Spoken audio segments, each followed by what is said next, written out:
Nesta lição, eu vou dar algumas dicas de como trabalhar suspense e surpresa em quadrinhos. Como a HQ é uma mídia com certas particularidades, tem coisas que podemos fazer num livro ou num filme que não dá para fazer em quadrinhos, ou que não vai ter a mesma eficiência. Mas também há possibilidades interessantes na construção de suspense e surpresa que só os quadrinhos trazem. A primeira coisa que a gente precisa fazer quando fala de suspense e surpresa é entender a diferença entre os dois. Eu comentei sobre isso na aula 4, mas acho que vale explicar um pouquinho melhor. E provavelmente quem melhor falou sobre isso foi o Alfred Hitchcock. Então eu vou usar um exemplo dele, ou uma adaptação do exemplo dele. Ele explica da seguinte maneira: imagine uma cena onde há duas pessoas numa sala sentadas numa mesa. Debaixo da mesa há uma bomba, mas nenhum dos dois personagens sabe. Agora imagine duas versões dessa cena. No primeiro, as duas pessoas estão conversando tranquilamente e, do nada, a sala explode. Isso é surpresa, pois foi uma ocorrência súbita que a gente não sabia que ia acontecer. A surpresa aqui não é só dos personagens, é também do espectador ou do leitor. O poder da surpresa está no choque imediato, na ocorrência de algo totalmente inesperado que acontece de forma muito rápida. É a bomba explodindo, é um carro colidindo com o carro do personagem do nada e assim por diante. É a revelação de que aquela pessoa que estava perseguindo o personagem era ela mesma, enfim. O que importa é você saber que surpresa não precisa ser algo espalhafatoso como uma bomba, pode ser também alguma revelação importante. Mas a surpresa tem um impacto que não dura muito. No segundo caso, a bomba tem um contador. E enquanto as duas pessoas estão conversando, nós conseguimos ver a contagem regressiva da bomba chegando cada vez mais próximo da detonação. Os personagens não fazem ideia de que existe uma bomba ali e que ela está prestes a explodir. Mas a gente sabe. Isso é o que chamamos de suspense. A força do suspense está no oposto da surpresa. Está na gente saber algo que os personagens não sabem e criar na nossa cabeça a antecipação pelo que pode vir a acontecer com eles. Pode ser que algo não aconteça, mas mais frequentemente do que não, suspense antecipa alguma coisa que de fato acontece, mesmo que não aconteça do jeito que a gente esperava. Ou seja, suspense é normalmente a construção da antecipação para um acontecimento específico ou para a expectativa de um acontecimento específico, enquanto que a surpresa é o acontecimento sem nenhuma antecipação. Enquanto o efeito do suspense ocorre antes do fato, o efeito da surpresa ocorre depois. O suspense com muita frequência é associado a histórias de terror, a thrillers, histórias de espionagem, mas podem ser usados em qualquer história. Uma coisa importante de entender é que ambos os conceitos suspense e surpresa são dispositivos narrativos e que podem ser usados em qualquer história que for conveniente, independente do gênero. E também podem ser usados em qualquer mídia, inclusive quadrinhos. Mas há algumas considerações a se fazer sobre trabalhar com suspense e surpresa nos quadrinhos, que é diferente de outras mídias. Para explicar melhor sobre isso, tenha em mente que eu estou falando principalmente de HQs impressas. Algumas dessas questões podem não ser muito problema numa HQ digital, por exemplo, ou numa HQ do Webtoon que não tem páginas. E pode ter outros problemas específicos da HQ digital com relação a isso. Mas por questões de tempo, eu vou dar considerações mais gerais, pegando como base a ideia do quadrinho impresso. E no caso do quadrinho impresso, existe uma coisa muito óbvia, mas muito importante de ser considerada, que é o fato de que quando você lê uma história, você vê primeiro a página como um todo, ainda que só por um instante, e só depois vai para o primeiro quadro para seguir adiante com a leitura. Então, se você parar para pensar, a página inteira é como se fosse o quadro zero antes do primeiro quadro da sua página. E por que isso é relevante?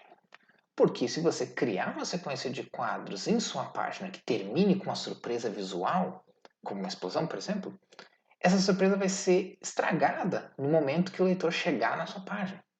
Antes mesmo dele ler o primeiro quadro, ele já vai saber o que acontece no último. Infelizmente, por causa da natureza de como funciona uma história em quadrinhos, o leitor pode se dar ele mesmo um spoiler nesse caso. E ele não tem como evitar. Então, uma dica é: ao trabalhar com surpresa, coloque o quadro que tem a surpresa como o primeiro quadro da página seguinte, não como o último quadro da página de uma sequência. Ou, se for alguma surpresa que mereça, use uma splash page, como no caso aí da tela. Mas colocar a surpresa em outra página também pode ser um problema, dependendo da página, porque olha só. Páginas pares, páginas pares da edição estão à sua esquerda e páginas ímpares estão sempre à sua direita. Só que quando você abre uma HQ, a primeira página que você vê é a da direita e não a da esquerda. Quando você abre, você olha para cá e não para cá. Você abre, enxerga a página da direita primeiro, depois olha para a página da esquerda para seguir a leitura. E isso é normal, tá? Ninguém vai fazer diferente. Só que a página da esquerda é a primeira página que se deve ler. Então, se você colocar a surpresa na página da direita, ela também vai ser estragada antes do leitor ler a sequência anterior. Especialmente se tiver uma splash page, porque vai chamar a atenção do leitor de cara. E como resolver isso? Bom, você pode se certificar de que a surpresa esteja na página da esquerda. Assim, ela vai estar escondida atrás da página da direita e só vai ser vista quando o leitor virar a página. E como eu vou saber qual página vai ficar na esquerda e qual vai ficar na direita? Isso pode ser um problema. Para saber isso, você vai precisar ter uma boa ideia de como essa história vai ser publicada, ou seja, como vai ser a edição. Se a edição começa já com essa história, por exemplo, logo depois da capa, então todas as suas páginas ímpares vão estar na direita e todas as suas páginas pares à esquerda. Isso, é claro, se não tiver nenhuma página extra no meio, como uma página de propaganda, por exemplo. Mas se tiver uma página só para créditos, se tiver mais páginas no meio, tudo isso interfere em onde essas páginas vão estar na edição. Então, nem sempre o roteirista de quadrinhos vai ter poder, né, sobre isso, vai ter esse controle. Mas como no Brasil, mais frequentemente do que não, você vai publicar só daquele de forma independente e ter que fazer você mesmo a edição, pelo menos essa parte acaba ficando mais fácil. Na dúvida, tente guardar surpresas para as páginas pares. E quanto ao suspense no HQ? Eu adoro trabalhar com antecipação numa história em quadrinhos e acho que dá para fazer muita coisa legal. Mas uma coisa para se ter em mente, que é parecido com a questão da surpresa, é que o leitor vai sempre ver a página inteira primeiro. É diferente de um filme onde a antecipação acontece a cada minuto, né? Pois se o cara vai atacar, você não sabe também o que o personagem vai fazer a cada segundo. Ele pode ver o assassino antes dele atacar, ele pode desviar sem querer por algum movimento aleatório, enfim. Mas uma página de quadrinhos, tudo que tem na página o leitor vai ver de uma vez só. Então ele vai ter o privilégio, digamos assim, de ver todos os momentos de antecipação que estão na página ao mesmo tempo. Mas isso não precisa ser visto como um problema. Nos quadrinhos você tem a oportunidade que não tem no filme, que é justamente trabalhar a antecipação, que você sabe que vai ser vista tudo num único momento. Muitos quadrinistas usam uma página com diversos quadros ligeiramente diferentes, quase como num quadro a quadro, quando querem criar antecipação. Isso cria uma estética muito interessante para o quadro como um todo, né? E para a página como um todo, e não estraga a experiência de depois ver quadro a quadro. Esse exemplo aqui foi de um Reels que eu fiz para o Instagram em formato de webcomic para explicar como decidir quantos quadros usar por página.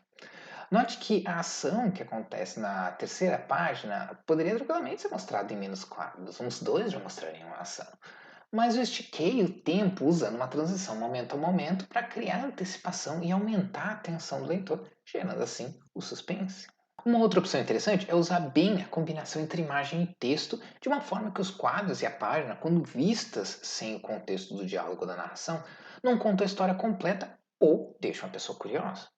Nesse caso, não faz diferença o leitor poder ver a página inteira de uma vez. O efeito que vale vai acontecer na hora em que ele lê os diálogos ou a narração quadro a quadro. E pode até ser que a página inteira, né, sendo vista primeiro, dê mais força para a narrativa, porque dependendo de como a sequência vai ser desenvolvida, isso vai deixar o leitor curioso para chegar até o ponto em que ele já viu, mas ainda não entende o contexto completo.